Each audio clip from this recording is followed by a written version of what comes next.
नमस्कार, आप देख रहे हैं हॉर्नबिल टीवी। हमर छत्तीसगढ़ बुलेटिन में मैं उत्पल आपका स्वागत करता हूं। छत्तीसगढ़ में महतारी वंदन योजना के तहत अनिवार्य ई-केवाईसी को लेकर सियासत तेज हो गई है। कांग्रेस पार्टी ने इसे महिलाओं को परेशान करने वाला फैसला बताते हुए सरकार के खिलाफ मोर्चा खोल दिया है। राजधानी रायपुर समेत कई अन्य जिलों पर कांग्रेस नेताओं और कार्यकर्ताओं ने विरोध प्रदर्शन किया और योजना की प्रक्रिया पर सवाल उठा रहे हैं। महतारी वंदन योजना को लेकर शहर जिला कांग्रेस का आरोप है कि ई-केवाईसी के नाम पर सरकार बड़ी संख्या में पात्र महिलाओं के नाम योजना से हटा रही है। कांग्रेस नेताओं का कहना है कि करीब 5 लाख महिलाओं को इस प्रक्रिया के जरिए लाभ से वंचित किया जा रहा है, जो सीधा सीधा गरीब और जरूरतमंद महिलाओं के साथ अन्याय हो रहा है। इस समस्या को देखते हुए गुरुवार को शहर जिला कांग्रेस द्वारा सिविल लाइन स्थित महिला बाल विकास का घेराव कर जमकर नारेबाजी की गई। प्रदर्शन में शामिल नेताओं ने सरकार पर आरोप लगाया है कि योजना का लाभ देने में पारदर्शिता नहीं बरती जा रही है और महिलाओं को बार बार दस्तावेज और ई-केवाईसी के नाम पर परेशान किया जा रहा है। सरकार ई-केवाईसी के नाम पर महिलाओं को परेशान कर रही है। लाखों महिलाओं का नाम काटा जा रहा है, जो बेहद चिंताजनक है। देखिए, कोई नई बात नहीं है कि भाजपा सरकार द्वारा हमेशा महिलाएं ठगी जाती है। जब जिस राज्यों में चुनाव होते हैं वहाँ चुनावी जुमला छोड़ा जाता है भाजपा सरकार के द्वारा, और जब जहाँ चुनाव खत्म हो जाता है तो हमेशा महिलाएं ठगी महसूस करी जाती है, जिसमें सबसे पहले राज्य आता है छत्तीसगढ़। छत्तीसगढ़ को हमेशा भाजपा सरकार ने ठगा है और ठगती आ रही, चाहे वो महतारी वंदन योजना के नाम पर हो, चाहे वो गैस सिलेंडर के नाम पे हो, चाहे वो महंगाई के नाम पे हो। महिला बहनें हमेशा से पीड़ित होती आई हैं और परेशान होती आई हैं भाजपा सरकार के द्वारा। देखिए, पहले तो यहाँ पेंशन का पैसा 6 महीने से आ ही नहीं रहा था। अब ये 2 महीने से केवाईसी करके ये लोग यहाँ पे कई लोगों का नाम काट रहे हैं।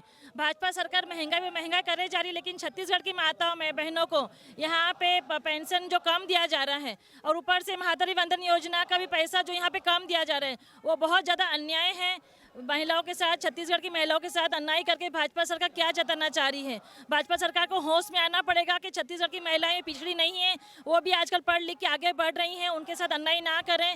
केवाईसी के नाम पे लोगों को दर दर भटका के गर्मी में महिलाओं को साथ जो अन्याय किया जा रहा है, वो काम करके यहाँ पे महिलाओं को न्याय देना पड़ेगा, देना पड़ेगा, देना पड़ेगा।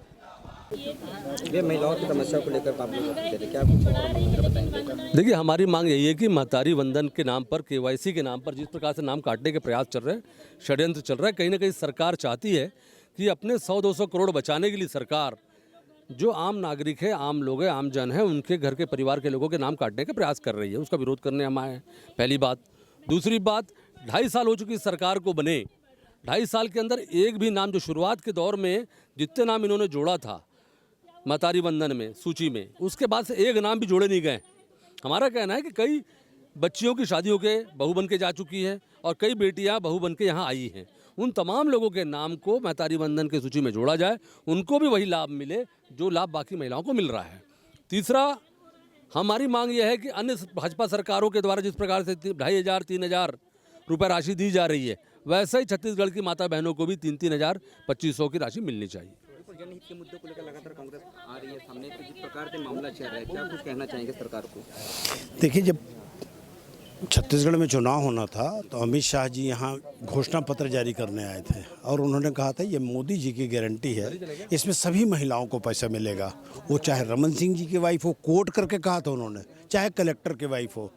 अब कलेक्टर की वाइफ या रमन सिंह जी की वाइफ को तो पैसे की ज़रूरत नहीं है, लेकिन वो जो 70 लाख लोग जिनका आपने नाम जोड़ा था, उसमें से हर साल आप 10 लाख लोगों के नाम काट रहे हो।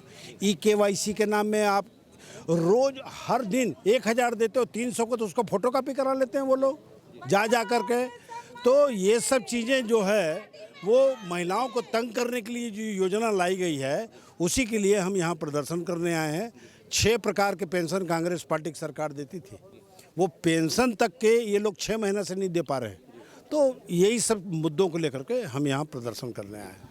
नजर आ रही है जिस प्रकार से महिलाएं वंदन का बड़ी बातें की गई थी, ग्राउंड जीरो पे देखा जाए तो कहीं ना कहीं लोग वंचित है। क्या देखिए, भाजपा का हमेशा से ये चरित्र रहा है कि ये जो कहते हैं वो करते नहीं हैं। उसी प्रकार से नरेंद्र मोदी जी की गारंटी थी कि हर महिला को, छत्तीसगढ़ की हर महिला को महतारी वंदन का पैसा मिलेगा। उस वक्त क्या इनको नहीं मालूम था कि रमन सिंह जी की पत्नी इनकम टैक्स पे करती है, कलेक्टर की पत्नी इनकम टैक्स पे करती है, लेकिन चुनाव के ठीक बाद इनकम टैक्स के नाम पर और ई-केवाईसी के नाम पर बहनों का नाम काटा जा रहा है। आज उसी के विरोध में हम लोग यहाँ महिला बाल विकास कार्यालय का घेराव करने आए हैं। हमारी ये मांग है कि छत्तीसगढ़ में मोदी की गारंटी लागू की जाए, हर बहन को मातारी वंदन का पैसा मिलना चाहिए। और चूंकि महंगाई पूरे देश में एक बराबर बढ़ी है, बंगाल में 3,000 रुपये देने की बात करते हैं, हरियाणा में 2,500 रुपये देने की बात करते हैं, तो छत्तीसगढ़ के साथ भेदभाव क्यों किया जा रहा है? यहाँ 1,000 रुपये क्यों दिए जा रहे हैं? तत्काल 3,000 रुपये देकर छत्तीसगढ़ के साथ भी न्याय करें नरेंद्र मोदी, हमारी ये मांग है।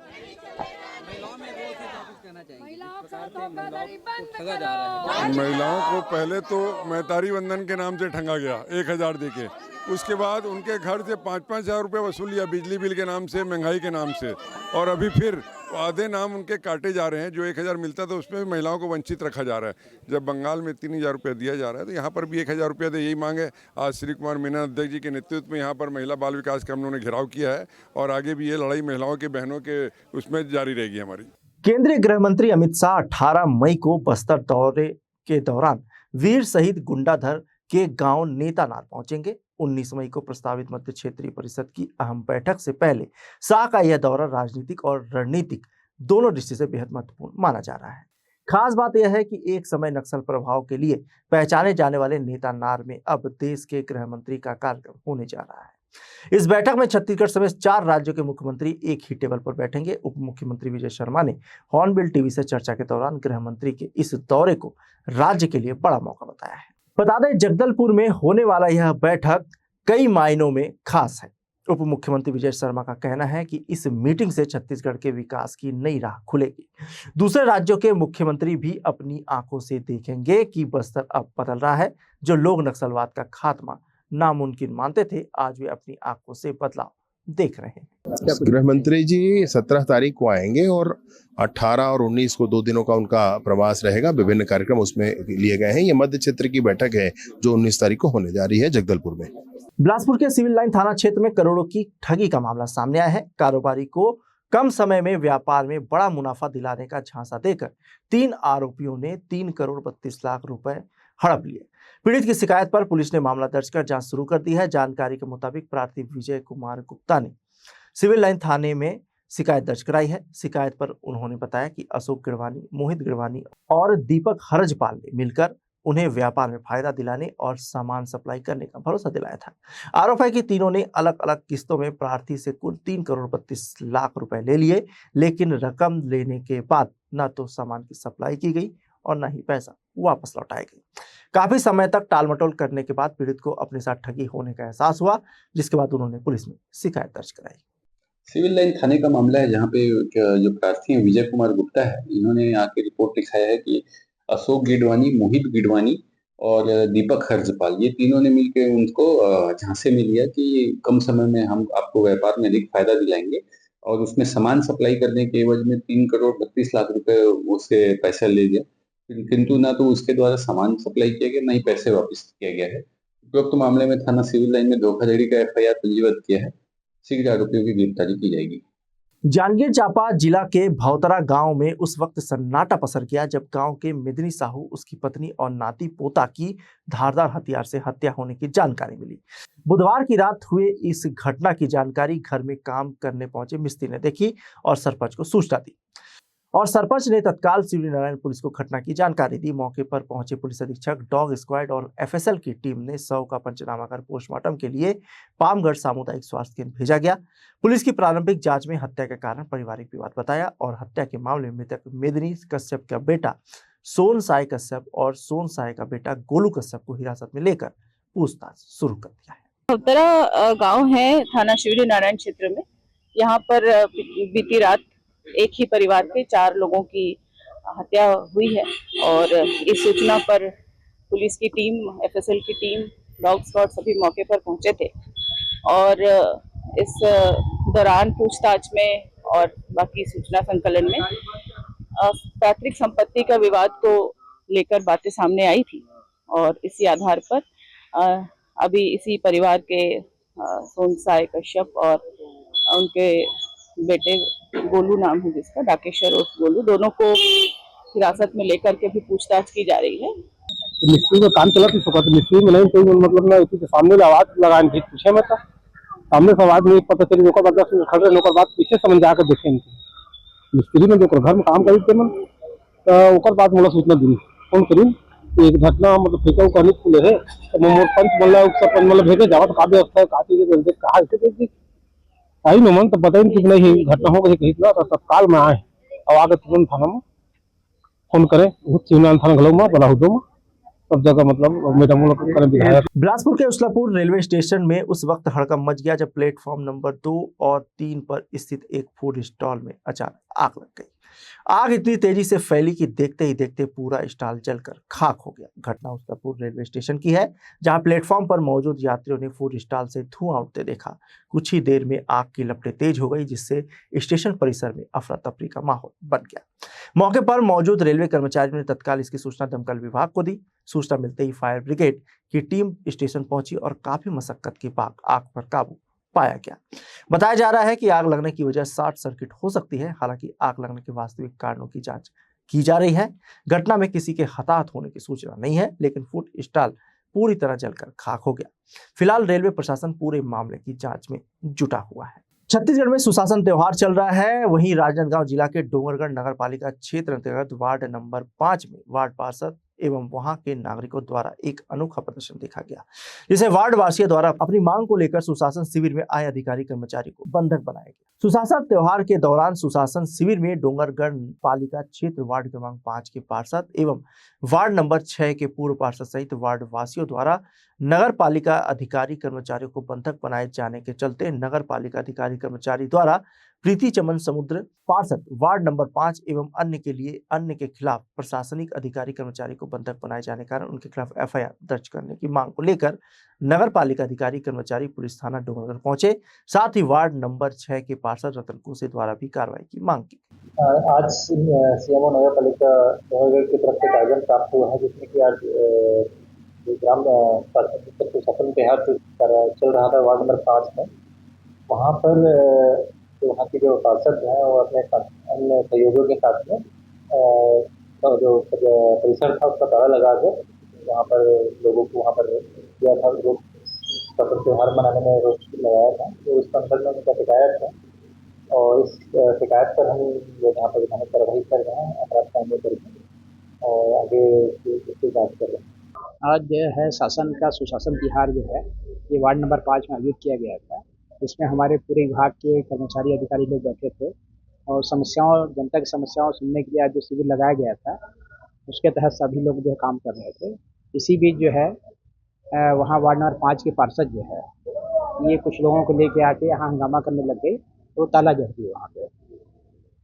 इसके लिए हमने एफआईआर कराने के लिए थाने में दिया है। हाल में 5 नंबर वार्ड की जो महिला पार्षद है श्रीमती प्रीति चमन समुद्रे, उनके द्वारा उनके पूरे सहयोगी कार्यकर्ता बंधुओं के द्वारा आकर के बिना सूचना दिए वहाँ सारे कर्मचारी मतलब नगर पालिका के जितने भी स्टाफ थे प्लस मैं भी था वहाँ पर, और बाहर में भवन का गेट को लॉक करके हम सभी लोगों को बंधक बनाया गया वहाँ पे। जब मैं बोला उनको पार्षद महोदय को बोला मैं कि मुझे जाने दो, मुझे काम है, बार बार फ़ोन आ रहा है करके, तो वो बोलती है कि नहीं आप भी अंदर रहो, बोले हम किसी को जाने नहीं देंगे। तो मैंने उनसे एक सवाल पूछा, मैं बोला इस तरह से आप लोग जो कर रहे हो ये क्या कोई शासन प्रशासन आप लोगों को अनुमति दी है क्या, किसी भी मतलब सरकारी कर्मचारी को या किसी भी आम व्यक्तियों को भवन में बंधक बनाने के लिए? तो बोले नहीं भैया हमारे को किसी से अनुमति लेने की आवश्यकता नहीं है, आप भी अंदर रहो करके मुझे बोला गया। बिलासपुर जिले में इस बार 10वीं और 12वीं बोर्ड परीक्षा का कमजोर रिजल्ट प्रशासन के लिए बड़ी चिंता का विषय बन गया है। पूरे प्रदेश में बिलासपुर जिला लगभग 28वें स्थान पर पहुंच गया, जबकि बड़ी संख्या में छात्र परीक्षा में असफल हुए हैं। खराब परीक्षा परिणाम को लेकर जिला प्रशासन अब सख्त नजर आ रहा है। इसी मामले को लेकर कलेक्टर संजय अग्रवाल ने जिले के सभी सरकारी स्कूलों के प्राचार्यों की समीक्षा बैठक ली। बैठक में कलेक्टर ने खराब रिजल्ट पर नाराजगी जताते हुए प्राचार्यों को जमकर फटकार लगाई। उन्होंने कहा कि जिले में कुछ स्कूल में संसाधन और शिक्षकों की कमी होने के बावजूद रिजल्ट 100% रहा, जबकि कई ऐसे स्कूल भी हैं जहां पर्याप्त सुविधाएं उपलब्ध होने के बाद भी परीक्षा परिणाम बेहद खराब आया है। कलेक्टर ने साफ कहा कि शिक्षा की गुणवत्ता में किसी भी तरह की लापरवाही बर्दाश्त नहीं की जाएगी। वहीं जिला शिक्षा अधिकारी विजय टांडे ने कहा कि प्राचार्यों और शिक्षकों को गंभीरता से मंथन और चिंतन करना होगा कि आखिर रिजल्ट कमजोर क्यों आया। उन्होंने माना कि शिक्षकों और स्कूल प्रबंधन की लापरवाही भी इसके पीछे एक बड़ी वजह है। अब हर महीने समीक्षा बैठक होगी और अधिकारियों द्वारा स्कूलों का नियमित निरीक्षण किया जाएगा। साथ ही लगभग 70 स्कूलों में जहाँ समस्याएं सामने आई है वहां विशेष ध्यान देकर तत्काल समाधान किया जाएगा ताकि आने वाले समय में जिले का रिजल्ट बेहतर हो सके। भारतेंद्र कौशिक की रिपोर्ट। कलेक्टर सर के मार्गदर्शन में ऐसे कलेक्टर सर मिलना मुश्किल है जो बहुत रुचि ले रहे हैं शिक्षा के ऊपर में। मैं बहुत बहुत उनको धन्यवाद देना चाहूँगा। साथ में ये बात सही है कि कुछ स्कूल बहुत अच्छा कर रहे हैं और कुछ स्कूल जो है पीछे रह गए हैं, तो उनको एक तो प्रेरित करने की आवश्यकता है कि क्यों ऐसा हो रहा है। दूसरी बात उसमें शिक्षकों को भी उनको देखना है। मैं हर शिक्षक के पास पहुंचने का प्रयास तो करूंगा लेकिन शायद ना पहुंच पाऊं। यही एक मेरा माध्यम है, प्रिंसिपल के माध्यम से मैं पहुंचूं हर लेक्चरर के पास और अपने जो भी विषय में कमी है, किसी भी लेक्चरर के विषय में कमी है तो लेक्चरर भी अपने मंथन करें, विचार करें, चिंतन करें कि मेरे विषय में इतने बच्चे फेल क्यों हो रहे हैं, असफल क्यों हो रहे हैं। प्राचार्य को भी मंथन करना चाहिए, भी चिंतन करना चाहिए कि क्यों ऐसा हो रहा है। हर महीने जो मंथली टेस्ट होता है उसमें बैठा करके सभी बच्चे जो कमज़ोर हैं उनको बुला करके उनको प्रोत्साहित करते हुए, बेटा तुम ये काम कर सकते हो, सरल है, ऐसा प्रोत्साहित करते हुए यदि करें तो रिजल्ट रिजल्ट खराब आया, क्या कारण है, क्या समीक्षा में निकला, क्या? हाँ, उसमें कई तरह की ये बातें निकल करके आ रही है कि जैसे कुछ लोगों का कहना है कि हमारे पास एक तो शिक्षक की कमी है, शिक्षकों का प्रमोशन 20 सत्र में हुआ जिसके कारण पढ़ाई में बाधा हुई, लेकिन उस समय 80% रिजल्ट कोर्स पूरा हो गया था। ये कहना उचित नहीं लग रहा है। तो ये मेरे को ऐसा लगता है कि ये एथेंटिक बातें, तार्किक बातें नहीं हो रही हैं। जांजगीर चांपा जिले के सूर्य नारायण में पदस्थ एक आरक्षक और उसके साथियों पर कोरबा के मोबाइल दुकान संचालक शुभम थरवाइट ने गंभीर आरोप लगाए। पीड़ित का कहना है कि चोरी के मोबाइल मामले पूछताछ के नाम पर उसे जंगल ले जाकर बेरहमी से पीटा गया, जिससे उसकी एक आंख गंभीर रूप से घायल हो गई। शुभम ने आरोप लगाया कि आरोपियों ने खुद को जांजगीर साइबर पुलिस बताया और मामले में फंसाने की धमकी देकर 5 लाख रुपए की मांग की। बाद में 75,000 रुपए लेकर उसे छोड़ा गया। घायल युवक ने रायपुर में आंख का ऑपरेशन कराया है और अब जांजगीर पुलिस अधीक्षक से न्याय की गुहार लगाई है।